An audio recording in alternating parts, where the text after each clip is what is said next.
Ok, bonjour tout le C'est- monde et bienvenue pour cette quatrième session de série de webinaires de masterclass sur la façon de Tony. Donc, une fois de plus, on va faire des échanges. Après la première, deuxième et troisième série, cette quatrième série va être essentiellement portée sur 12 leçons de leadership que Tony veut bien partager avec nous. Donc, il y aura la traduction, bien évidemment, en français et en portugais, en plus de l'anglais. Comme la dernière fois, on vous encourage à mettre vos commentaires dans le commentaire YouTube et nous allons reprendre ça directement en ligne. Donc, bienvenue une fois de plus et bonne écoute pour cette dernière session de masterclass sur la série de la façon de faire le Tony. Merci. Over to you, Nadia. Foko, over to you. Thank you very much, Nadia. Donc, aujourd'hui, la première leçon de leadership que nous allons partager avec vous, c'est la ténacité, l'impitoyabilité. Donc, ici, Tony nous dit que vous devez être impitoyable, vous devez être ténace. Et le dictionnaire définit la ténacité comme étant l'esprit de quelqu'un qui montre qu'il ne peut pas se laisser abattre facilement, qu'il montre qu'il est assez intense et fort lorsqu'il a quelque chose à faire. Il est décisif lorsqu'il a quelque chose à faire. Pour cela, on dit qu'il faut être ambitieux, il ne faut pas être distrait par ses ambitions aussi en même temps. Il faut être très ouvert d'esprit et surtout ne pas voir l'impossibilité dans tout ce qu'on fait. Donc, comme exemple ici, on prend le cas de Tony qui, lors d'un entretien d'embauche à la Standard Bank, l'appel à candidature demandait un diplôme et lui, il avait 2 classes moins que le diplôme. Ça veut dire que le diplôme requis pour soumissionner n'était pas le diplôme que Tony avait, mais il a quand même soumissionné. Ça montrait qu'il était décisif et ambitieux. Il tenait à rendre possible l'obtention de ce poste-là. Et voilà comment il dit, le fait qu'il n'ait pas le niveau requis pour ce poste n'empêche pas qu'il soit assez smart et conséquent pour le boulot pour lequel il soumissionnait. Et tenez-vous tranquille, finalement, il a eu le boulot. Donc, voilà un exemple de ténacité. Thank you. Over to you, Angela. Thank you, Foko, and thank you, Nadia. The Foko, I think relentless is different from tenacious. I was just checking the French. It's sans relâche. Sans relâche. Yes, I have used tenacity and impitoyability. I used two words. Okay, but when I just checked, it says sans relâche. I think that's closer Oui, to... ok, sans relâche. Donc, c'est quelqu'un qui n'abandonne pas facilement et qui tient à ce qu'il fait, qui tient à obtenir ce qu'il veut. Ok, thank you, Angela. Thank you. Thank you, Nadia. Donc, la deuxième leçon de leadership que nous partageons aujourd'hui avec vous, venant de Tony, c'est de ne pas être trop détaché. Donc, Tony recommande justement de ne pas être trop détaché et de ne pas aussi confondre le fait que lorsqu'on vous demande de déléguer, de ne pas confondre la délégation et l'abandon. Effectivement, parce que la délégation dépend de la situation et ça dépend aussi d'une organisation spécifique ou bien du contrôle de l'environnement. Donc, le fait de déléguer, ça signifie que vous envoyez une certaine responsabilité à un subalterne afin qu'il puisse faire certaines tâches spécifiques que vous lui avez allouées.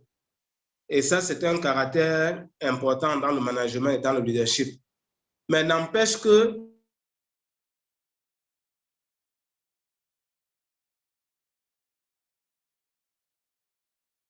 lorsque vous déléguez, vous restez l'ultime responsable et vous restez tenu par cette tâche. Alors qu'abdiquer, c'est vraiment manquer de faire ce qu'on devait faire et rater totalement sa responsabilité. Donc, maintenant, ici, Tony prend 2 exemples.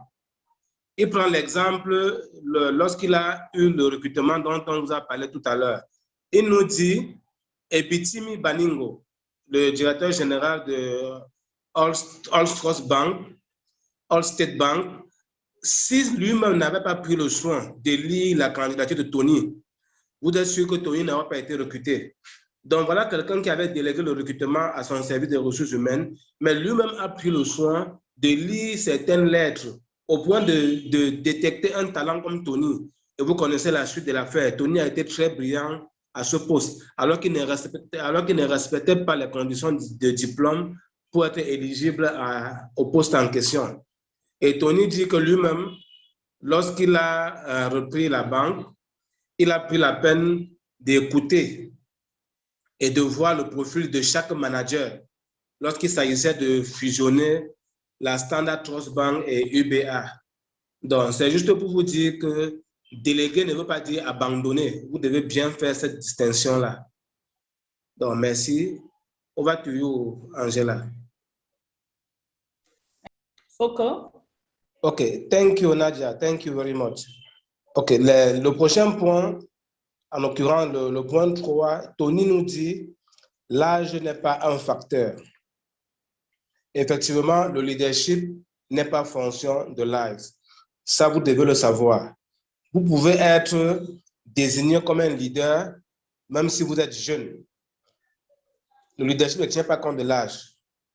Leadership, c'est juste être capable d'être soi-même et de surmonter, ou bien d'être humble et de surmonter un certain nombre de preuves. Vous devez être humble si vous devez aspirer au succès. Être un leader, c'est quelque chose d'important et ça vous permet d'être utile pour les autres. Donc, le leadership n'est pas un facteur. Voilà la troisième leçon de Tony. Et comme exemple, il nous dit que M. Baningo est lui-même devenu directeur général de la All Trust Bank à l'âge étant jeune. Et étant jeune, il a encore recruté Tony, qui était aussi un jeune comme lui. C'est pour que vous compreniez bien, le leadership n'a pas d'âge. Le leadership l'âge n'est pas un facteur primordial lorsqu'on doit être un leader. Et nous le savons bien, Tony a été désigné comme brand manager, donc comme directeur d'agence, alors qu'il n'avait que 26 ans, imaginez-vous. Dans All State Trust Bank, là, pour recruter déjà étant jeune, et à l'âge de 26 ans, on lui a directement donné des responsabilités de chef d'agence ou directeur d'une agence. Donc, l'autre point, le quatrième point, Tony nous dit, vous devez savoir ce qui peut vous porter au succès, ce qui peut vous conduire au succès. Donc, vous devez visualiser déjà de par vous-même que vous êtes un succès. Et tout commence par un ensemble de responsabilités que vous vous donnez en vous posant un certain nombre de questions. Qu'est-ce qui va me porter au succès? Qu'est-ce que je dois faire pour réussir? Et pour cela, vous devez être impliqué dans votre vie communautaire. Vous devez vous impliquer dans la communauté, être engagé dans la communauté. Ne pas toujours mettre au devant les aspects financiers. Vous devez être ouvert au marché et comprendre ce marché-là afin de pouvoir le développer en tant que chef d'entreprise. Savoir comprendre ce qui peut apporter le profit à votre entreprise et savoir maîtriser vos coûts. C'est important lorsqu'on est chef d'entreprise. Savoir lire les états financiers et les comprendre. Et ce sont ces atouts, ce sont ces compétences que nous vous donnons dans le cadre de cette formation. Cette formation en gestion d'affaires de la Fondation Tony Elumelu. Donc, vous devez comprendre que avoir de succès en affaires, c'est important pour votre entourage. Le cas pratique que nous prenons ici, Tony nous partage son cas où, lorsqu'on l'a affecté à Port-Harcourt, c'est une ville du Nigeria, lorsqu'on l'a affecté là-bas comme chef d'agence, il a été obligé de prendre un caissier sous son escarcelle. C'est-à-dire, il s'est mis avec un caissier de façon un peu comme son ombre, quoi. C'est-à-dire, ça le concernait lui seul. Et ce caissier lui a permis de comprendre les opérations. Ça veut dire que ce n'était pas quelque chose de prévu. Mais puisqu'il voulait réussir, il fallait qu'il comprenne un certain nombre de choses. C'est un peu comme s'il faisait les heures supplémentaires. D'ailleurs, il s'est appuyé sur quelqu'un de la banque où on l'avait affecté pour l'aider à mieux comprendre un certain nombre de choses. Et en conséquence, Tony aussi nous raconte ce qui s'est passé. En conséquence, il a fait tellement de bonnes choses au sein de cette banque. Il a maîtrisé le marché, il a maîtrisé les partenaires, maîtrisé les factures, maîtrisé les opérations, au point où cette agence est devenue l'agence la plus rentable de tous les États du Nigeria. Et tenez-vous tranquille, il était jeune. Donc, en résumé, on retient que l'âge n'est pas un facteur, l'âge ne compte pas en termes de leadership et que pour réussir dans vos affaires, vous devez savoir ce qui vous porte au succès. Donc, voilà ce qu'on devait partager avec vous concernant ces points 4 et ces points 3 et points 4. Merci. Over to you, Angela. Thank you, Nadia. Thank you very much. Donc, le cinquième point dans les leçons de Tony, leçon de leadership, Tony nous dit, nous devons savoir comment vendre, comment réussir les ventes. Et il dit, il sera difficile pour vous de vendre un produit ou un service que vous ne connaissez pas. En conséquence, il est important de bien connaître le produit que vous vendez afin de pouvoir réussir vos ventes. Et pour cela, il est important de se former dans la connaissance du produit, de la bonne compréhension du produit. Vous ne pouvez pas vendre un produit que vous ne connaissez pas. C'est important pour un leader de maîtriser son service, toutes les caractéristiques. Donc, Tony nous prend l'exemple de lui-même où il dit l'un de ses premiers jobs, c'était de vendre des photocopieurs, des machines à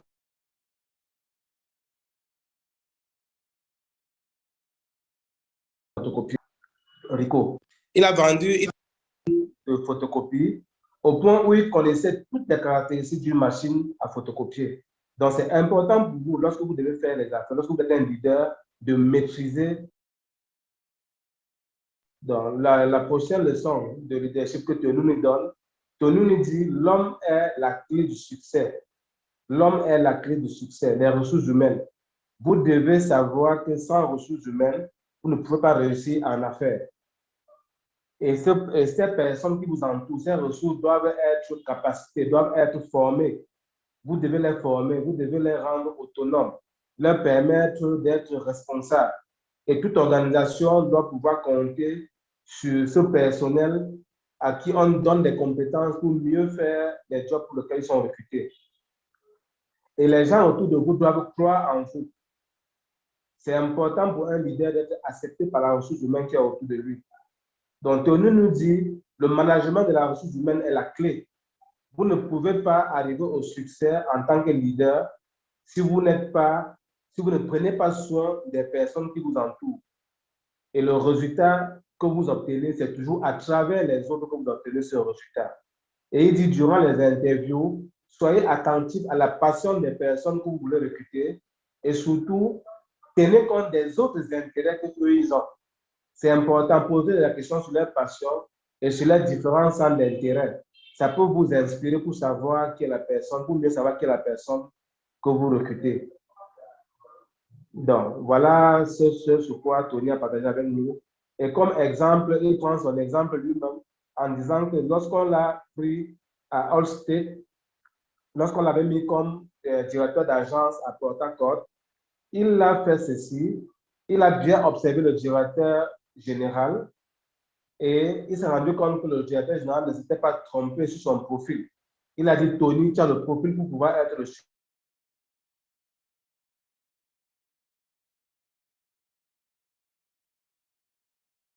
super dans ma banque.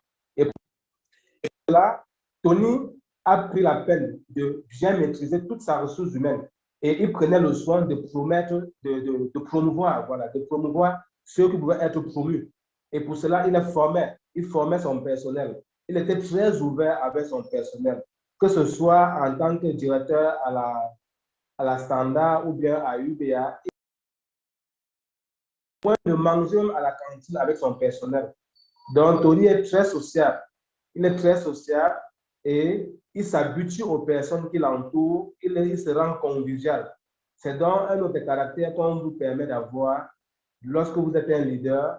Tenez compte du fait que la personne humaine est la plus riche des ressources que vous pouvez avoir. Je vous remercie. Over to you, Angela. Thank you, Nadia. Donc, nous allons regarder les prochaines leçons de Tony qu'il partage avec nous. En l'occurrence, la leçon sur le sentiment. Tony dit, en affaires, il ne faut pas avoir de sentiment. Lorsqu'on est un leader, on n'a pas de sentiment. La flagornerie, c'est quelque chose qui peut tuer une institution. Et ça s'assimile au tribalisme. Alors, il faut éviter ça. Alors, lorsque vous gérez une entreprise, lorsque vous êtes leader, vous devez tenir compte des avis de tout le monde. Ne pas seulement prendre des décisions sur des sentiments. Et il dit, quelqu'un peut perdre quelque chose, mais à cause des avis des autres, Tony, dans son cas, donnait la raison à celui qui était dans la raison d'après lui. C'est-à-dire, il ne s'alliait pas, je veux dire quoi? Il ne mettait pas les sentiments au devant lorsqu'il voulait mettre au devant les intérêts de l'entreprise. OK, ça c'est le point. Permettez. OK, il dit, poor performer are always whip up sentiment. Il dit, OK, les personnes qui ne sont pas très performantes sont toujours ceux qui misent plus sur le sentiment. Et Théonie dit une chose, pas de sentiment. Vous devez éviter les compétitions internes. Dans une entreprise, il ne doit pas avoir de compétition interne. L'entreprise doit être performante. Il faut laisser de côté tout ce que vous avez comme sentiment. Et dans une organisation, il faut encourager ceux qui travaillent et décourager le commérage. Le commérage n'est pas bien et ne permet pas que l'entreprise puisse évoluer. L'indiscipline au sein d'une entreprise peut créer des situations de frustration. Et pour cela, qui fait ce qui va à l'encontre du groupe, on ne doit pas avoir de sentiments, on doit punir la personne. Donc ça, c'est ce que Tony dit en termes de pas de sentiments lorsqu'on est un leader. Au contraire, il faut récompenser ceux qui le méritent. Il faut travailler avec la méritocratie et non avec les compétitions inutiles. Lorsqu'on est en interne, la compétition, c'est avec l'extérieur, ce n'est pas en interne. En interne, on récompense les gens qui le méritent, indifféremment des obédiences, pas de sentiments en affaires. Comme dit souvent Kofi Gombo, nos petits illustres. Donc, l'autre point que Tony dit, c'est la prise de décision et l'exécution. Vous devez savoir passer à l'action. La plupart des difficultés, c'est lorsque on tarde à prendre des décisions. Vous devez prendre des décisions instantanément. La différence entre le succès et l'échec d'un leader, c'est dans sa capacité à prendre des décisions. Vous devez prendre promptement des décisions et on le verra tout à l'heure dans les cas, dans les exercices, dans les exemples que nous allons prendre. Donc, et lorsqu'on est en entreprise, les décisions doivent se prendre tout le temps. C'est toujours un choix qu'on doit faire. Et lorsque vous avez le choix, faites votre choix et assumez le choix que vous allez faire. Et on dit bien, ce n'est jamais facile. Et quand la décision a été prise, vous devez rapidement passer à l'action. Ne perdez pas de temps. Quand la décision est prise, passez à l'action. Le cas que Tony prend, c'est le cas où il a arrivé où Standard Trust Bank avait deux options. Soit acheter Crystal Bank, soit acheter Manium Bank. Alors, Tony a rapidement fait son choix sur Crystal Bank et il a assumé. Et au lieu de se reposer, il s'est plutôt rapidement mis à l'action vu qu'il y avait la fusion qu'il devait gérer avec la fusion. Il a dû déléguer son pouvoir de directeur général à deux de ses collaborateurs, en l'occurrence Philippe Odioza et Kennedy Uzoka. Il leur a confié des responsabilités et il s'est concentré sur la fusion. C'est le cas que nous avons déjà vu auparavant. Donc, le dernier point que nous avons vu jusqu'à présent, c'est les intérêts professionnels, tout le temps. Donc, Tony dit, ne perdez jamais de vue l'intérêt commun. L'intérêt commun doit toujours primer sur ses intérêts personnels. C'est important pour une entreprise. Donc, mettez à côté ce qui vous revient et mettez toujours au devant l'intérêt global. Et surtout, séparez les intérêts individuels des intérêts professionnels de l'entreprise. Et répète, la compétition, la concurrence, elle est externe. Mais lorsqu'on est en interne, on met en commun toutes les compétences pour que l'organisation soit une réussite. Dans l'exemple qu'il prend, il dit en 2010, la Banque centrale avait décidé que pour être directeur général d'une banque, il faut avoir au moins 10 ans d'expérience. Alors, qu'est-ce qui s'est passé? Tony avait à ce moment-là le choix. Il fallait prendre une décision.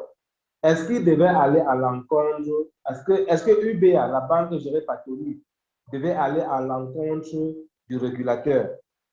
Est-ce que tout le personnel, le staff de UBA, devait aller à l'encontre du régulateur?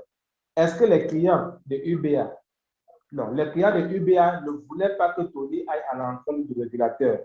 Le régulateur lui-même ne voulait pas que la banque UBA aille à l'encontre d'eux-mêmes. Alors, qu'est-ce que Tony a fait? Tony a directement démissionné de ses fonctions de directeur général et quelqu'un d'autre a été nommé à sa place. Donc, vous voyez ici que Tony s'est sacrifié pour l'intérêt global. Le régulateur avait dit il faut 10 ans d'expérience. C'était une nouvelle loi, on suppose. Alors, Tony a accepté qu'on mette un nouveau succès, qu'on le remplace par quelqu'un d'autre. Je vous remercie. On va plus loin, Angela. Si vous avez des commentaires, faites-le dans le chat box de YouTube. Over to you. Thank you very much, Nadia. Donc, les prochaines leçons que Tony a bien voulu partager avec nous sont les suivantes. Donc, en leçon 10 de leadership, il dit nous devons être focus sur notre image de marque. Donc, on doit pouvoir prendre soin de notre image de marque. Et Tony dit, et on l'a vu lors des tuyaux de sa façon de faire, nous devons on doit prendre soin. Il faut beaucoup faire attention de l'image qu'on renvoie au sein de la société. Le marketing et la communication personnelle est très important, aussi bien pour le CEO que pour l'entreprise. Mettre en place une image de marque n'est pas toujours évident. Et quand vous brisez votre image de marque, il est difficile que le monde change la mauvaise perception qu'elle a eue de vous sur ce moment de faiblesse. Donc, soyez jaloux de l'image que vous vendez, de l'image que vous représentez. Et faites attention de la perdre, parce que quand vous la perdez, ça devient très compliqué. Donc, comme exemple, Tony nous dit ceci. Il dit qu'il avait encouragé tout le personnel de la Standard Trust Bank de prendre soin et de tenir compte du fait que c'est une génération qu'on est en train de mettre en place. Donc, la façon de faire la banque doit marquer toute une génération. Et je pense qu'on a pris assez d'exemples pour cela. Ses performances au sein des agents qu'il a eu à gérer ont fait qu'il gagne le gros marché, qu'il puisse aligner un certain nombre d'étudiants. Il nous a expliqué comment il faisait pour que les étudiants ouvrent les comptes bancaires sans payer des frais. À une époque où, pour ouvrir un compte bancaire, il fallait payer des frais. Donc ça, c'est par exemple une image que Tony a voulu donner à la génération, à toute une génération en termes de métier de la banque. Donc Tony pensait que les résultats devaient parler d'eux-mêmes. Et il n'a pas eu tort à ce niveau-là. C'est-à-dire que son branding, sa façon de faire, l'image qu'il renvoie, c'est une image qui est le fruit, c'est une image qui a porté des fruits, si vous voulez. C'est une image qui a porté des fruits et on voit ses œuvres à travers le monde. Donc, l'image de l'entreprise, l'image de l'individu est très importante. Et vous devez prendre soin, je le répète. Tony dit, la nature a horreur du vide. Donc, en tant que leader, vous devez marquer les hommes, vous devez marquer la nature, vous devez marquer des points.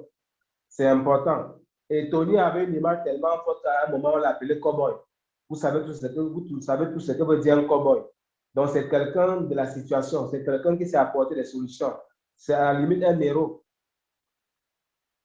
Donc, l'autre point que Tony a tenu à partager avec nous, c'est l'intelligence émotionnelle. Tony dit l'intelligence émotionnelle est la clé. L'humilité est la clé.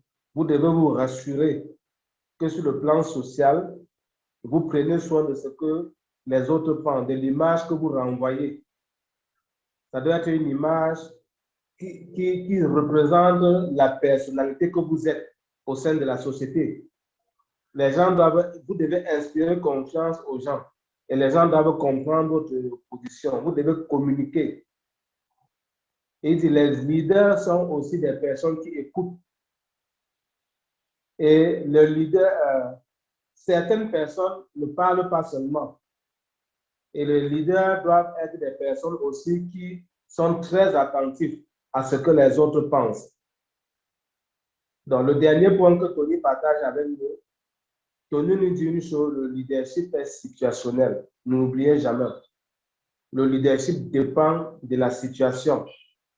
Vous devez tenir compte de tous les aléas que vous avez à chaque étape d'une organisation, du développement d'une entreprise. À chaque phase de l'évolution de l'entreprise, vous devez ajuster votre façon de manager, votre façon de gérer. Le leadership est situationnel, n'oubliez jamais. Et comme exemple, il prend toujours l'exemple de la Standard Trust Bank où il avait mis en place une organisation. I didn't give the example. Ah, OK.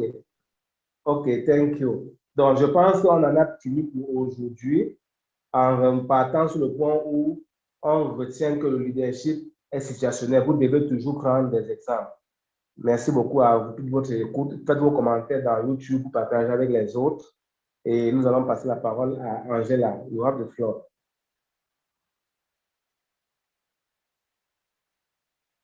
You summarize the end, the constants for success? I was out, please. If you can share it for me to summarize, please. This is okay, it. Thank you. Okay, thank you. Let me summarize.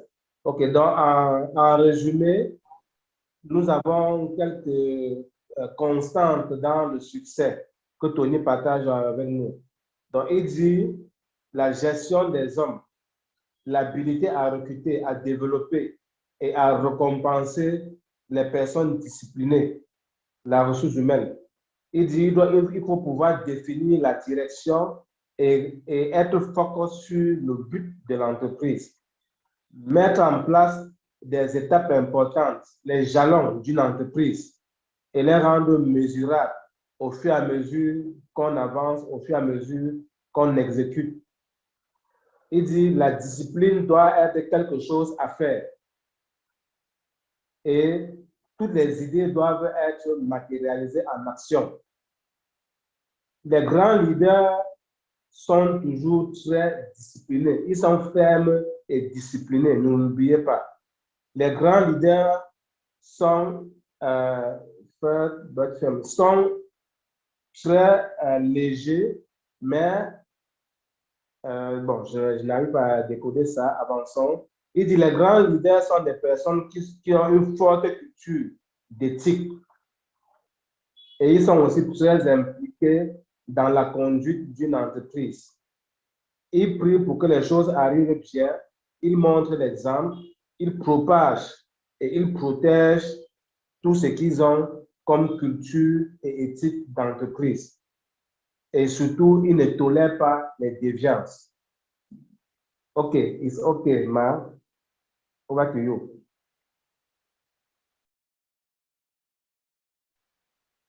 OK, thank you, Nadia. Donc, nous partageons maintenant quelques informations utiles pour la suite du programme. Donc, il vous nous rappelle par exemple qu'on vous avait indiqué que le résumé, le business plan, le carnaval, le modèle de business plan était accessible sur le lien YouTube. De toute façon, c'est en circulation dans les différents groupes. Donc, vous avez déjà accès au modèle du résumé du business plan. Donc, elle nous dit aussi qu'il y aura une session qu'on va organiser pour revenir sur comment vous devez remplir le modèle de business plan, sur les calculs financiers et tout ça. Donc, ne vous inquiétez pas, il y aura une session et tout le monde y sera convié. Vous allez recevoir les mails d'invitation pour pouvoir assister à cette session. Maintenant, il est important de savoir que le programme de formation, la série de formation, la phase 1, va se clôturer en début juin. Ça va se clôturer en début juin et on vous exhorte tous à finir vos 9 modules de formation. Vous devez les finir parce que ceux qui n'auront pas fini seront automatiquement éliminés du programme après cette date-là. C'est en début juin. Ceux qui n'auront pas fini seront automatiquement éliminés. Maintenant, ceux qui auront fini pourront continuer le programme. Donc, et après cette date, la plateforme ne sera plus accessible. Vous n'aurez plus accès aux vidéos et aux PDF de formation. Donc, on vous prie tous de finir vos formations et d'échanger comme d'habitude dans les groupes. La plateforme, vous n'aurez plus accès à ces cours pour pouvoir les suivre après début juin. Je crois le 3 ou le 4 juin, pour ceux qui ont bien suivi. Donc, voilà un peu ce qu'on peut échanger avec vous dans un premier temps. On va continuer avec les autres informations. Et donc, on y va de flanc.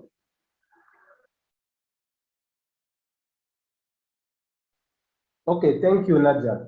Donc, pour finir, nous allons vous communiquer quelques informations importantes, comme par exemple le fait que la liste de présence est déjà dans la zone de description sur YouTube. Essayez de cliquer dessus et de renseigner. Elle sera ouverte jusqu'à 18 h. Donc, s'il vous plaît, veuillez remplir la liste de présence jusqu'à 18 h. Après ça, ça ne sera plus disponible. Donc, et beaucoup nous annoncent que pour cette année, il n'y a plus de catégories. On ne sait pas d'où les gens sortent avec les catégories.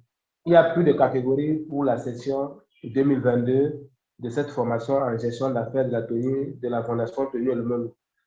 Donc, on signale aussi que tous ceux qui disent qu'ils ont 13 modules, pour cette année, il n'y a pas 13 modules. Les 13 modules que vous voyez, c'est la formation générale dont tout le monde a accès dès lors qu'on se retrouve dans TIER Connect. Donc, ce n'est pas cette formation que nous expliquons actuellement. Ce dont nous parlons maintenant, c'est la formation personnalisée. Et n'a accès à la formation personnalisée que les personnes qui ont été présélectionnées pour participer à ce programme en 2022. Donc, on rappelle bien, il y a 2 formations. La formation générale, accessible à tout le monde de TIER Connect, et la session personnalisée qui n'est accessible qu'à tous ceux qui ont été présélectionnés, tous ceux qui ont candidaté avec succès, qui ont postulé avec succès pour la session 2022. Dans le délai du 3 juin, le business plan n'est pas concerné par le délai du 3 juin. On vous a dit la plateforme pour les formations va fermer le 3 juin. Le délai pour soumettre le business plan, ce n'est pas le 3 juin. Donc, souvenez-vous de ça. Le délai pour soumettre le business plan, ce n'est pas le 3 juin.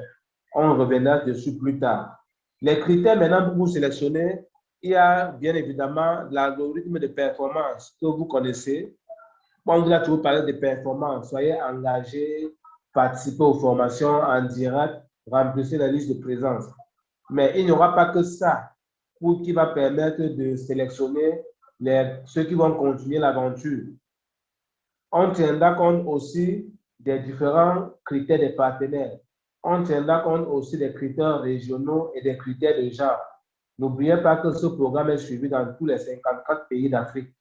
Donc, les différents critères vont permettre de pouvoir voir qui sont ceux qui vont bénéficier et surtout ceux qui vont continuer à suivre le programme. Donc là, on en a terminé. On vous remercie une fois de plus d'avoir pu supporter pendant exactement 2 heures de temps. Donc, merci et à la prochaine. Over to you, Ibukulu. Okay, thank you very, very much, Foko. Thank you, Nadia. So we have come to the end of this session.